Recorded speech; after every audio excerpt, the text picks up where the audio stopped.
நம்ம தலைவர் பொதுப்பணி பொன்னுசாமி இருக்காருல்ல, ஆமா. அவருடைய பர்சனல் செக்ரட்டரியே இவர்தான். உட்காருங்க. பகல்ல ஆரம்பிச்சிட்டீங்களா? சும்மா ஒரு பொழுதுபோக்கு தான். ஆமா, நம்ம தலைவர் தீ குளிக்க போறதா கேள்விப்பட்டோமே, அது என்னைக்கு? இன்னைக்கு தான். மாலை வாங்கிட்டு போறேன்னு தெரியல. ஆமா அண்ணே, சரக்கு பன்னீர் மாதிரி இருக்கும். நின்ன மேனிக்கு அடிக்க. என்னையா இது? அப்படி சொல்லையா இருக்கு. 12வது வட்டத்தின் சார்பாக அண்ணனுக்கு இந்த தீப்பெட்டியும் இந்த மண்ணனையும் நன்கொடையாக கொடுக்கிறோம். என்ன அங்கூத்தியா? அண்ணே, ஒரு சின்ன விஷயம். நீங்க தீ குளிக்கிறத பாக்குறதுக்காக தமிழ்நாட்டு மூல முடுக்குல இருந்தெல்லாம் லாரி மூலமாவும் பஸ் மூலமா வந்துட்டு இருக்கிறதா நம்ம தொண்டர்கள் செய்தி கொண்டு வந்திருக்காங்க. ஒருத்தனை கொளுத்துறதுனா எவ்வளவு சந்தோஷமா கொண்டாடுறாங்க. இந்த சந்தோஷத்தை ஒரு ஆக்க வேலைக்கு பயன்படுத்தினா எவ்வளவு நல்லா இருக்கும்.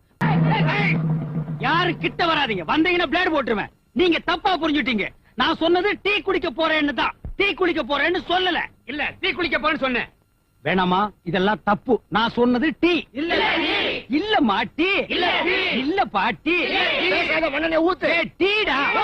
ஊத்து.